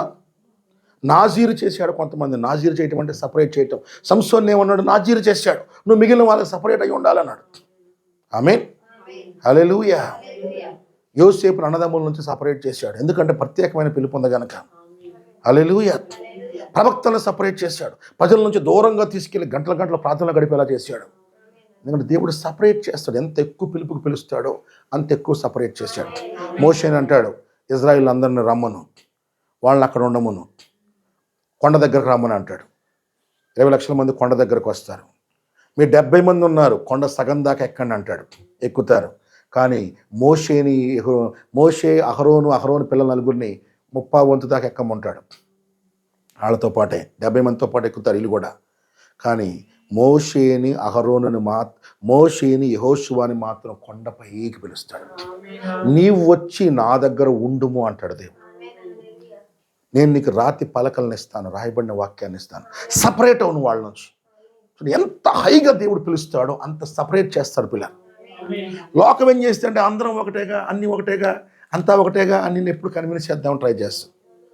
దేవుడు ఎప్పుడు నువ్వు వేరు, ఎన్నుకోబడిన వారు వేరు, ఎన్నుకోబడని వారు వేరు. వాళ్ళ ఆచారాలు వేరు, వాళ్ళ చట్టాలు వేరు. లోకం ఎప్పుడు చెప్పేది అంటే వాళ్ళకి తప్పనిపించదు. వాళ్ళకి పుట్టినరోజులు తప్పనిపించవు, ఫ్యాషన్స్ తప్పనిపించవు, ఆభరణాలు తప్పనిపించవు, బొట్లు పెట్టుకున్న తప్పనిపించవు. ఇంకా వాళ్ళు సిలువ బొట్టేసుకోండి అని చెప్పి సలహా ఇస్తుంటారు. ఫ్యాషన్ డ్రెస్సులు తప్పనిపించవు, లోక కార్యాలు తప్పనిపించవు. ఎందుకంటే వాళ్ళు మిక్స్ చేద్దామని చూస్తారు. మనము లోకం ఒకటే. వాళ్ళు ఏంటంటే ఎప్పుడైతే దేవుడు నిన్ను సపరేట్ చేస్తాడో పిల్లరా, ప్రజల నుంచి నువ్వు కొంత నింద ఎదుర్కోవాల్సి వస్తుంది. ఎందుకంటే వాళ్ళతో పాటు అన్నింటిలో నువ్వు కలవలేవు. అప్పుడు దాకా వాళ్ళు అన్ని ప్రోగ్రాంలు రమ్మంటారు, నువ్వు అప్పుడు మానేయటం మొదలు పెడతావు. మానేయటం మొదలు పెట్టినప్పుడు నెగతాలు చేయటం మొదలు పెడతారు. నేను రక్షించబడిన కొత్తలో నేను అట్లాగే మా చర్చిలో కొన్ని కార్యక్రమాలు, మా కాలేజీలో కొన్ని కార్యక్రమాలు ఇలాంటి జరుగుతుంది, దూరంగానే ఉండేవాడిని. ఈవెన్ క్రిస్మస్ ప్రోగ్రాంలు జరుగుతూ ఉండేవి, దూరంగా ఉండేవాడిని. వాళ్ళు అందరూ వస్తున్నారు కదా, నువ్వు ఎందుకు రావని. అది దేవునికి ఇష్టం ఉండవు. వినాయక చవితికి వచ్చి సందాలు అడిగేవాడు, అందరు ఇచ్చేవాడు. క్రైస్తవులుగా ఉన్నవాళ్ళు కూడా, డినామినేషన్ చర్చలు ఉన్న మన క్రైస్తవులు కూడా. నేను చెప్పాను, నేను ఏం రూపాయి ఇవ్వను, మీ విగ్రహానికి సంబంధించి నాకేమొద్దు. చాలా పెద్ద విషయం చేశాను. నువ్వు గనక చందా ఇకపోతే మేము తీసుకెళ్ళి చాలా ఇది చేస్తాం, ఇది చేస్తాం, నువ్వు ఏమైనా చేసుకో, దేవుడు నీ విగ్రహానికి ఇవ్వ, నీకు కావాలని నువ్వు భోజనం లేకుండా ఉన్నావో చెప్పు, నీకు ఇస్తాను. నీకు డబ్బులు అవసరమా చెప్పు, ఇస్తాను. నీకేదైనా కష్టం వచ్చిందా చెప్పేస్తా, కానీ నీ విగ్రహానికి మాత్రం నేను ఇవ్వను. నీ విగ్రహంలో నాది ఏ భాగం ఉండకూడదని. కొంతమంది టీం వచ్చారు, 30 మంది. అదేంటి సందీప్ అట్ట అంటావు, మీ క్రిస్మస్ ప్రసాదం మేము తింటలేదా, మా ప్రసాదం మీరు తింటే తప్పేంటది, మీ ప్రసాదం మాకు పెట్టండి, మా ప్రసాదం మీరు తినండి అని. నేను చెప్పాను, అది కాదు ప్రసాదం అంటే. చర్చిలో ప్రభురాత్రి భోజనం అని ఇస్తారు, నువ్వు వచ్చినా నీకు ఇవ్వడు. ఏ చర్చికైనా పోయి చూడు, నీకు ఎవడెవడు. మాది మీకు పెట్టం, మీది మేము తినము. మీ విగ్రహాన్ని మాకొద్దు, మా దేవుడిది మీకు పెట్టం. ఆమేన్. ప్రసాదం అంటే చర్చిలో వచ్చి చాక్లెట్లు, బిస్కెట్లు కాదు, ఆ చర్చిలో పెట్టే భోజనాలు కాదు. మీ ప్రసాదం లెక్కను చూడాలి అంటే ఇక్కడ ప్రభురాత్రి భోజనం. అది కూడా విశ్వాసి అయినా కూడా ఆ నెల నుంచి, ఆ అంత ముందు సారి నుంచి అప్పటి వరకు పాపం ఒప్పుకొని సరి చేసుకుంటే తీసుకుంటే, లేకపోతే భయపడతాం. ఆమేన్. విశ్వాసి భయపడతాడు. అది మా ప్రసాదం. నువ్వు బాప్తిసం తీసుకుంటాను ఇస్తాడు. ఏ చర్చికైనా పోయి బాప్తిసం లేకుండా ఇస్తాడేమో చూడాను, ఇవ్వడు. అది ప్రసాదం, నీ దృష్టిలో ప్రసాదంగా ఫీల్ అయితే. ఆమేన్. దేవుడు సపరేట్ చేసే దేవుడు పిల్లరా. బిగినింగ్ నుంచి ఎండ్ వరకు చూడండి. అపోస్తల కార్యాలను సపరేట్ చేశాడు. లోతర ఉద్యమాలు లేపుతున్నప్పుడు రోమన్ క్యాథలిక్ సంఘాన్ని సపరేట్ చేశాడు. వాళ్ళు మరియమ్మ దేవత, క్రిస్మస్లు, పండుగలు, ఆరాధనలు, ఆ ట్రీలు, లేకపోతే ఆల్ సెయింట్స్ డే అని చెప్పేసి రకరకాలు చేస్తుంటే ఆచార క్రైస్తవులు సపరేట్ చేశాడు. వాళ్ళు లోతర్ నుంచి వెస్లీని సపరేట్ చేశాడు. వెస్లీ నుంచి పెంతెకోస్తు ఉద్యమాన్ని సపరేట్ చేశాడు.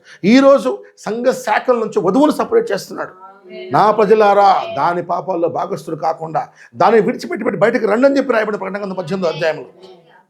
వాళ్ళ పాపాలు పరలోకాన్ని అంటున్నాయంట. ఆమేన్. వాళ్ళు స్త్రీ బోధించిన వాళ్ళకి ప్రాబ్లం లేదు, వాళ్ళకి ప్రాబ్లం ఏమి లేదు.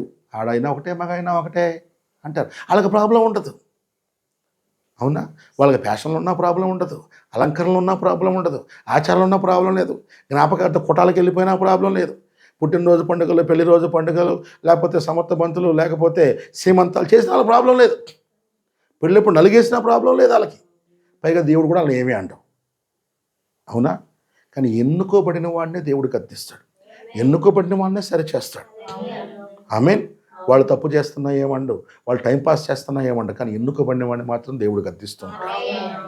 దేవుడు ఎప్పుడు సపరేట్ చేసే దేవుడు పిల్లారా. ఆమేన్. హల్లెలూయా. ఈరోజు కూడా లోకం నుంచి మనల్ని సపరేట్ చేశాడు. ఒక ఉన్నతమైన పిలుపు కోసం పిలిచాడు. ఆయన కోసం బతకడానికి పిలిచాడు. ఆమేన్. ఆయన జీవితాన్ని ప్రదర్శించడానికి పిలిచాడు. మనల్ని లోకం నుంచి సపరేట్ చేశాడు, సంఘ శాఖల నుంచి సపరేట్ చేశాడు, నామకార్థ సంఘాల నుంచి సపరేట్ చేస్తున్నాడు. ఈ వర్తమానంలో ఉండే గుర్లేని వాళ్ళ నుంచి కూడా సపరేట్ చేస్తాడు. అబద్ధ బోధల నుంచి సపరేట్ చేస్తాడు. వాళ్ళు అందరూ ఒకటని చెప్పిన ట్రై చేస్తారు. అందరూ ఒకటి కాదు. ఎందుకు? ఆత్మ కలిగిన వాడు ఆత్మ లేని వాడు ఎన్నడూ ఒకటి కాడు. ఆమేన్. హల్లెలూయా. అది చాలా తేడా. వధువుకి ఏంటంటే క్రీస్తు వాక్యమే అన్నిటికన్నా ముఖ్యమైనది. ఆమేన్. మన ప్రభు మాట, మన తండ్రి మాటే మనకు అన్నిటికన్నా శ్రేష్టమైనది. వాళ్ళకి ఏమైనా ప్రాబ్లం లేదు. అందుకని బీ దౌ సపరేట్ అంటాడు. వేరవుడి వారి నుంచి వేరవుడి, అప్పుడు నేను మిమ్మల్ని అక్కురు చేర్చుకునేదని యెహోవా సెలవిచ్చుచున్నాడని యెషయా గ్రంథం 54లో రాయబడి ఉంటుంది. 52 I think so. God is a separative God. Amen. లోకానికే మిక్సర్స్ కావాలి.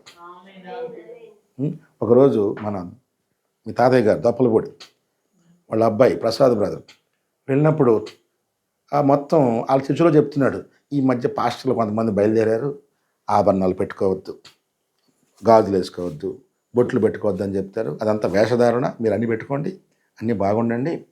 మనం అన్నీ తిత్తే మనం బయట చూడగానే మనం క్రైస్తవులు తెలిసిపోయిద్దిగా. ఆయన ఫీలింగు. నీకు ఏమీ లేవు అనుకో, చూడగానే ఏమో క్రైస్తవురాలే అంటారు. అలా అనకూడదు. మనం కూడా లోకంలో వాళ్ళు మనం ఒకేలాగా ఉండాలంటాడు. దేవుడు ఒకేలా ఉండమన్నాడు, వేరేమున్నాడా? వేరేమున్నాడు. కానీ ఈరోజు ప్రజలకి ఏంటంటే, ఇప్పుడు చూడండి, మిక్స్ చేసేవాళ్ళు పెద్ద పెద్ద సంఘాలు అవుతారు. మీరు వెళ్ళి చూడండి, నూతన సంఘాలకి, ఆర్ఎస్ఎం సంఘాలకి, లేకపోతే ఈవెన్ సతీష్ కుమార్ దగ్గరికి వెళ్ళి చూడండి, అందరూ అన్నీ ఉంటాయి. వాక్య విషయంలో కూడా వాళ్ళకి పండుగలు చేసినా ప్రాబ్లం లేదు, ఆచారాలు చేసినా ప్రాబ్లం లేదు, లోక కార్యాలు చేసినా ప్రాబ్లం లేదు. ఐ మీన్ ఎత్తబడాలి అంటే వాక్యానుసారం ఉండాలి పిల్లలు. ఒక్కసారి ఆలోచించండి, ఒక్క అక్షరం కలిపితేనే మనిషి దేవుడి నుంచి సపరేట్ అయ్యాడు. ఆ పండు తినవద్దు అన్నాడు, తాతను దూ తీసి చూపెట్టాడు. ఒక్క మాట మార్చినందుకు మనుషులు దేవునికి దూరమయ్యి ఇన్ని కష్టాలు, ఇన్ని బాధలు, ఇన్ని రోగాలు, ఇన్ని గుండె కోతలు, లేకపోతే ఇంత వేదన ఒక్క అక్షరాన్ని బట్టి వచ్చింది. ఆలోచించిన పిల్లలు, మరి మనం అంత వాక్యాన్ని కలిపి పాటిస్తేనే కదా ఎత్తపాటులోకి వెళ్ళగలం. ఆమేన్. హల్లెలూయా. ప్రతి దానికి దేవుడు చట్టాలు పెట్టాడు. ఉజ్జారాజు ఉన్నాడు, రాజులు ధూపం వేయకూడదు అన్నాడు. నేను దావీదు కొడుకుని, దావీదు మునిమనమని నేను పోయి వేస్తానన్నాడు. ఏం చేశాడు దేవుడు? కుష్ఠరోగంతో మొత్తాడు. ఆమేన్. సేవలో కూడా ఎవరు చెయ్యాలో ఎవరు చేయకూడదో నియమాలు పెట్టాడు. వాక్య విషయంలో చట్టాలు పెట్టారు. అన్నింటిలోనూ దేవుని చట్టాలు ఉన్నాయి. ఆమేన్. కాబట్టి వాక్యాన్ని వెంబడిద్దాం, వాక్యం నిమిత్తం వేరవుదాం లోకము నుంచి. ఆమేన్. హల్లెలూయా. మన ప్రార్థనలు కూడా చూడండి, ఒకవేళ అబ్రహాము లోతు కలిసి ప్రార్థన చేస్తూ ఉండుంటే ఎలా ఉండుంటుంది ప్రార్థన? వాళ్ళు వేడవకుండా ఉండుంటే, లోతు ప్రార్థన ఏమో, ప్రభువా నాయన వచ్చే సంవత్సరం కల్లా పెద్ద పొలం ఇవ్వు నాయన, దేవా తండ్రి పెద్ద సంఘాన్ని ఇవ్వు నాయన, దేవా ప్రభా కనీసం ఒక చిన్న కారు ఇవ్వు నాయన, లేవా ప్రభా ఒక పెద్ద ఏరియా ఇవ్వు నాయన.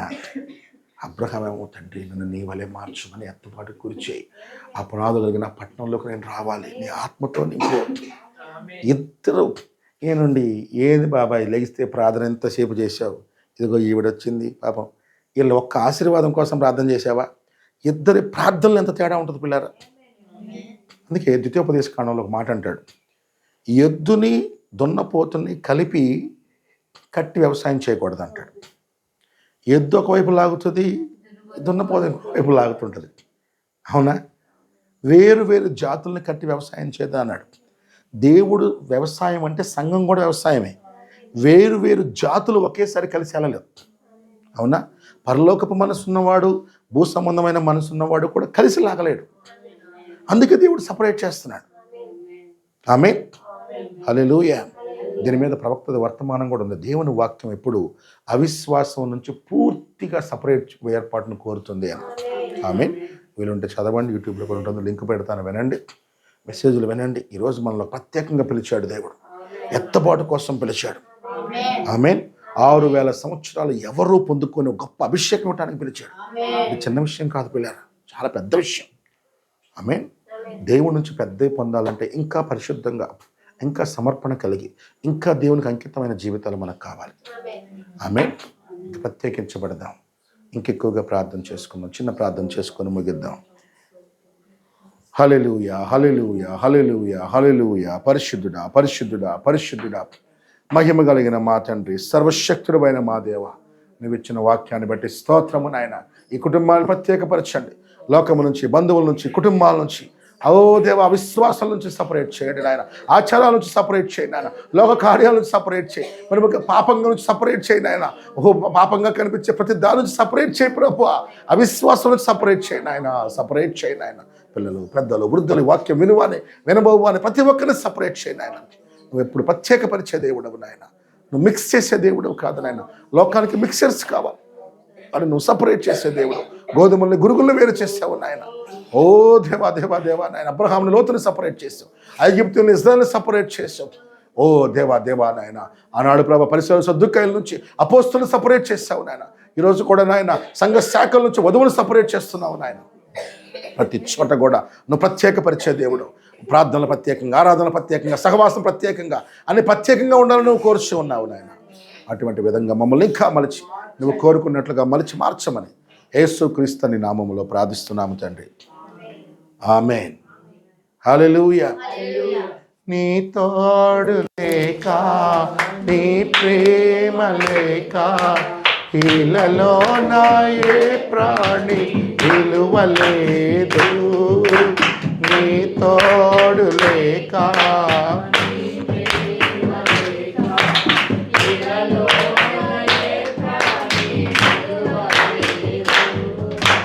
అడవి పువ్వులే ప్రేమ పొందగా, అడవి పువ్వులే ప్రేమ పొందగా, నా ప్రార్థన ఆలకించువా ప్రభువా, ఆలకించువా. ఎన్ని తలచినా, ఏది అడిగినా,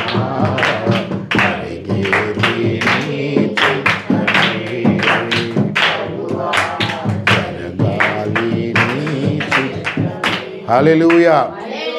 ఆమేన్. ప్రభువైన యేసుక్రీస్తు కృప, ఆయన సన్నిధి, ఆయన వాక్యము నిమిత్తము లోకము నుంచి, సంఘ శాఖల నుంచి, నామకార్థ భక్తి నుంచి ప్రత్యేకించబడిన ప్రతి వారికి ఆయన కృపా కనికరం తోడై నడిపించును గాక. ఆమేన్. షాలోమ్. God bless you. అందరూ వందనాలు.